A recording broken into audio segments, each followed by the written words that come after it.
Hello everyone. तो इस हमारे M H T C E T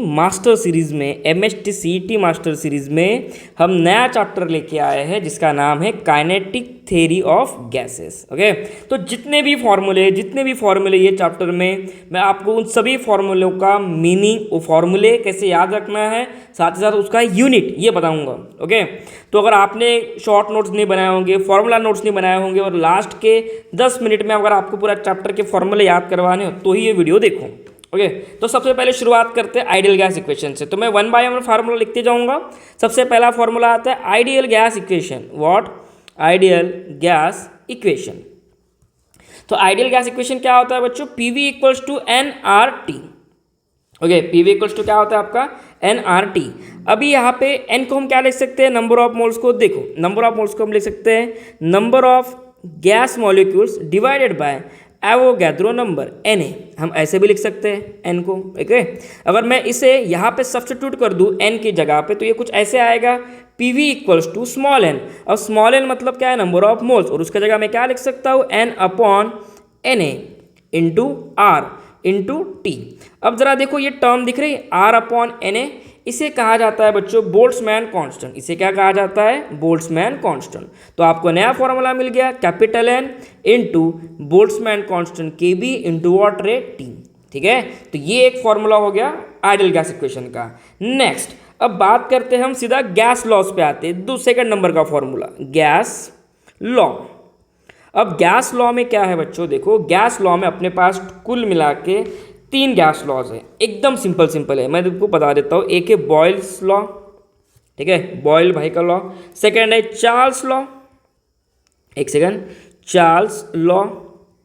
और थर्ड है गे-लुसैक्स लॉ। पहले दोनों को निपटा देते हैं। अब बॉयल्स लॉ में क्या होता है, चार्ल्स लॉ में क्या होता है, समझो। बॉयल्स लॉ में जो है आपका टेम्परेचर कांस्टेंट होता है। ठीक है, कौन कांस्टेंट होता है? टेम्परेचर कांस्टेंट होता है।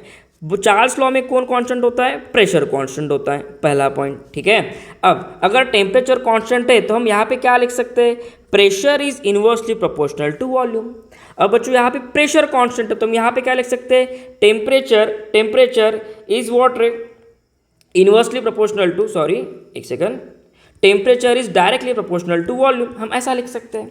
यहाँ पे इनवर्सली प्रोपोर्शनल टू वॉल्यूम है तो यहाँ पे और एक फॉर्मूला क्या बनेगा? हम इसे ऐसे भी तो लिख सकते हैं P1 V1, या फिर इसे हम रीअरेंज करके ऐसे भी लिख सकते हैं PV इक्वल्स टू वॉट रे? कॉन्स्टेंट। ठीक है, और यहाँ पे क्या लिख सकते हैं? यहाँ पे हम लिख सकते हैं T upon V equals to constant. हमें ऐसे लिखना पड़ेगा इसको तो। ओके, तो next P1 V1 equals to P2 V2, हम इसे ऐसे भी लिख सकते हैं PV इक्वल्स टू कॉन्स्टेंट को।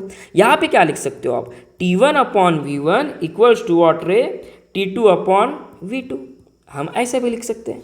सिंपल। तो चलो, ये था आपका basic Boyle's law and Charles law. उसके बाद आता है गे-लुसैक्स लॉ। ठीक है, गे-लुसैक्स लॉ। ओके, अब ये लॉ क्या है? ये लॉ बड़ा ही आसान है। ये लॉ में क्या कांस्टेंट होता है? वॉल्यूम कांस्टेंट होगा। क्या कांस्टेंट होगा? वॉल्यूम। एक में प्रेशर कांस्टेंट है, एक में टेम्परेचर, और एक में क्या कांस्टेंट है? वॉल्यूम कांस्टेंट है। तो यहाँ से गे-लुसैक्स लॉ क्या बनता है आपका? जो भी आपका प्रेशर होगा वो डायरेक्टली प्रोपोर्शनल होगा किसे? टेम्परेचर को। तो यहाँ से हम ऐसे लिख सकते हैं P1 upon T1 equals to P2 upon what रे? T2। तो ये कौन सा लॉ हो गया बच्चों? This is Gay-Lussac's law. बहुत आसान है। आगे चलो आगे चलते हैं। अब यहाँ पे हमारे पास होती है वेलोसिटी के फॉर्मूले। फॉर्मूला नंबर 3 पे आते हैं, वेलोसिटी के फॉर्मूले। तो काइनेटिक थ्योरी ऑफ गैसेस में आपके पास टोटल 3 फॉर्मूले वेलोसिटी के। कितने फॉर्मूले? 3 फॉर्मूले। देखो, एक होती है एवरेज स्पीड। एक कौन सी स्पीड होती है? Average speed. सेकेंड होता है आरएमएस स्पीड। तो पहले एवरेज स्पीड को देख लेते हैं। एवरेज स्पीड मतलब क्या है? एकदम सिंपल, जितने भी मॉलिक्यूल होंगे आपके पास, जितने भी मॉलिक्यूल होंगे उन सभी मॉलिक्यूल की स्पीड को ऐड करो। जैसे कि मेरे पास n नंबर ऑफ मॉलिक्यूल है तो मैं लिखूंगा V1 plus V2 plus V3 dash dash dash up to n। और डिवाइड कर दूंगा मैं नंबर ऑफ गैस मॉलिक्यूल से, number of water gas molecule से। इसे क्या कहोगे आप? इसे कहेंगे हम एवरेज वेलोसिटी या एवरेज स्पीड। वैसे भी किसी भी चीज़ का एवरेज कैसे निकालते हो आप? जो भी क्वांटिटीज़ होंगी उन सभी क्वांटिटीज़ को हम ऐड कर देते हैं और जितने नंबर ऑफ क्वांटिटीज़ रहेंगी उसे हम डिवाइड कर देते हैं, सिंपल। ओके, तो ये हो गया आपका एवरेज स्पीड। अब यहाँ पे कॉन्सेप्ट आता है फिर आरएमएस स्पीड का। सर अब आरएमएस स्पीड क्या है? पहली बात तो इसे रीड कैसे करना है वो समझो। इसे हम रीड करेंगे रूट मीन स्क्वायर स्पीड। क्या पढ़ेंगे इसको हम? Root mean square speed, root mean square water speed. अब जरा देखो ये आरएमएस स्पीड को कैसे लिखते हैं, इसको उल्टा करना है हमें। उल्टा कैसे करोगे? देखो, हमें सबसे पहले स्पीड का स्क्वायर करना है। हमें सबसे पहले क्या करना है? स्पीड का स्क्वायर करना है। तो मैं लिख रहा हूँ, देखो v1 का स्क्वायर, v2 का स्क्वायर, v3 का स्क्वायर, डैश डैश डैश, ये चलते जाएंगे अप टू n तक। ओके, अब मुझे लेना है इसका मीन। मीन कैसे लोगे आप? इन सभी को ऐड करोगे, इन सभी को ऐड करोगे और डिवाइडेड बाय जितने भी लोग होंगे उससे डिवाइड करोगे, ये हो गया मीन। अब यहाँ पे क्या वर्ड आता है? रूट। रूट आया मतलब इसको अंडर रूट में ले लो। तो ये हो गया बच्चों आपका आरएमएस क्या रे? स्पीड का formula. Under root of v1 का स्क्वायर, v2 का स्क्वायर प्लस v3 का स्क्वायर अप टू n तक जाएंगे और नंबर ऑफ गैस मॉलिक्यूल से आपको क्या करना है? डिवाइड करना है। ठीक है, चलो, तो ये एक फॉर्मूला हो गया।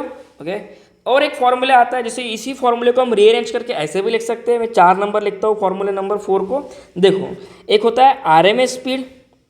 आरएमएस स्पीड का एक और एक जनरलाइज फॉर्मूला भी है हमारे पास, वी आरएमएस, और वो होता है बच्चों अंडर रूट ऑफ 3 टाइम्स के बी, यानी कि बोल्ट्जमैन कांस्टेंट।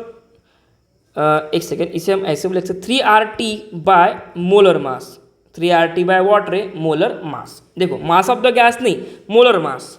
ओके, और एक फॉर्मूला भी हम लिख सकते हैं एवरेज स्पीड का। एवरेज स्पीड का और एक फॉर्मूला भी हमें आता है, दैट इज वी एवरेज। एक सेकेंड, मैं स्क्रीन को थोड़ा ये कर लेता हूँ। वी एवरेज का और एक फॉर्मूला है हमारे पास, that is under root of 8 into K B, यानी कि Boltzmann constant into temperature upon pi into mass. ठीक है, ये एक फॉर्मूला है हमारे पास किसका? एवरेज वेलोसिटी का। चलो नेक्स्ट आगे चलते हैं फिर।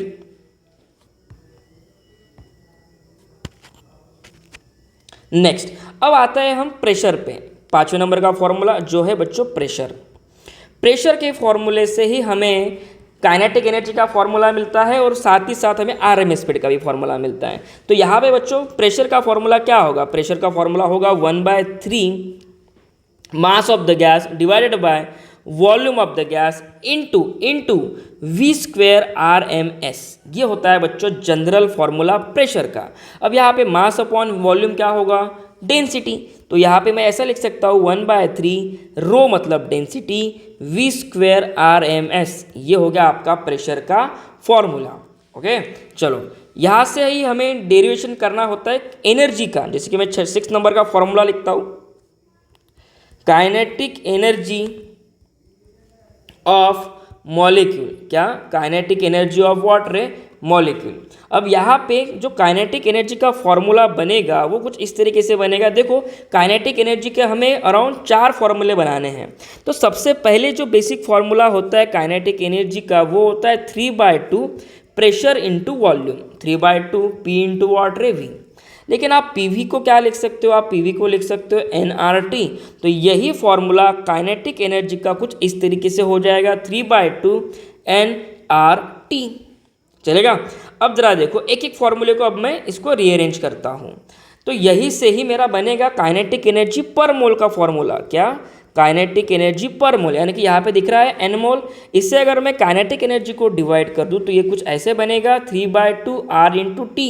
तो इसे क्या पढ़ोगे आप? This is kinetic energy per water mole. This is kinetic energy what per mole. Next, अब kinetic energy per mass. Okay, kinetic. तो नेक्स्ट फॉर्मूला जो है वो है बच्चों kinetic energy per unit mass. ठीक है, अब kinetic energy per unit mass का फॉर्मूला क्या होगा? Simple, 3/2 RT। बस हमें डिवाइड, जब भी हम मास की बात करेंगे तो हम डिवाइड करेंगे मोलर मास से, मास ऑफ द गैस से नहीं। किससे डिवाइड करेंगे?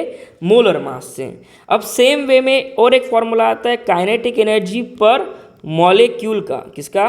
पर मॉलिक्यूल का, तो उसका फॉर्मूला होता है 3/2 RT। जब मैं मॉलिक्यूल की बात करता हूँ तब मुझे डिवाइड करना होता है एवोगैड्रो नंबर से, Na से, और जब मैं मास की बात करता हूँ तब मुझे डिवाइड करना होता है मोलर मास से।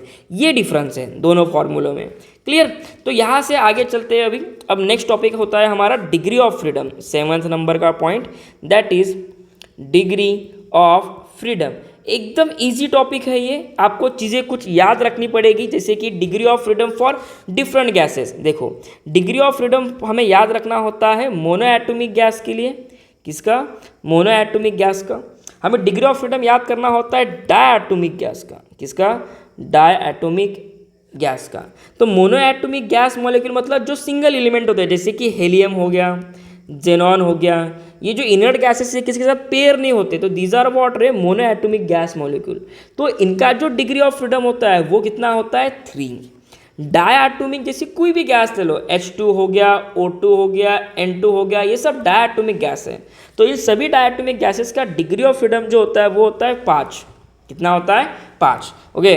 और एक फॉर्मूला हमें यहाँ पे दिखता है, जैसे कि एक डिग्री ऑफ फ्रीडम मतलब होता है बच्चों हाफ kb इंटू टी, इतनी एनर्जी रिप्रेजेंट करता है। अब kb मतलब कौन सा कांस्टेंट? याद करो इसको, कौन सा कांस्टेंट कहते हैं हम? This is Boltzmann constant. कौन सा कांस्टेंट रे?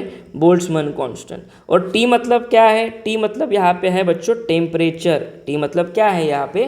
टेम्परेचर। नेक्स्ट आगे चलते हैं। अब यहाँ पे आता है एक कांस्टेंट और एक term, that is adiabatic constant, हम जिसको कहते हैं एडियाबैटिक कांस्टेंट। सर अब एडियाबैटिक कांस्टेंट कौन सा है? Simple, gamma. ये y जैसा दिख रहा है लेकिन एक्चुअली है ये गामा। ओके, तो ये गामा मतलब होता है बच्चों आपका Cp/Cv। और एक फॉर्मूला होता है गामा का, देखो in terms of degree of freedom, और होता है 1 + 2/f, where f is degree of freedom. तो दो फॉर्मूले हमारे पास किसके? गामा के। डिग्री ऑफ व्हाट रे? फ्रीडम। डिग्री ऑफ व्हाट रे? फ्रीडम। चलेगा? Next point. अब यहाँ पे सबसे इंपॉर्टेंट फॉर्मूला है जो इस बार आपको इस पे बोर्ड्स पे भी क्वेश्चन आया था, और वो है मीन फ्री पाथ। तो मुझे ऐसा लग रहा है कि इस बार सीईटी में इस टॉपिक से रिलेटेड क्वेश्चन आ सकता है। तो मीन फ्री पाथ को आपको बच्चों लैम्बडा ये लेटर से दिखाते हैं, और इसका फॉर्मूला होता है 1/√2 पाई d²। P मतलब प्रेशर, और ऊपर में यानी कि न्यूमरेटर में होता है बोल्ट्जमैन कांस्टेंट इनटू व्हाट रे? Temperature. Boltzmann into what? Constant into what? Temperature. एक एक टर्म्स के बारे में बता देता हूं मैं। D मतलब क्या है? D मतलब यहाँ पे डायमीटर होता है। क्या होता है? डायमीटर। किसका? गैस मॉलिक्यूल का या फिर वो एटम का। ओके। P मतलब क्या? प्रेशर। ठीक है। उसके बाद T मतलब क्या? टेम्परेचर। और KB मतलब क्या बच्चों? Boltzmann constant. ठीक है। चलो, इतने ही फॉर्मूले थे काइनेटिक थ्योरी ऑफ गैसेस में। अगर आपको वीडियो अच्छा लगा तो इस वीडियो को लाइक ज़रूर कर देना और चैनल को सब्सक्राइब जरूर कर देना। अगर आपको स्पीड स्लो लग रही होगी तो आप इसी वीडियो को, जो भी आगे की वीडियो देखोगे आप, उसे आप 2x पे चला के देख सकते हो। ठीक है। चलो, thank you so much students.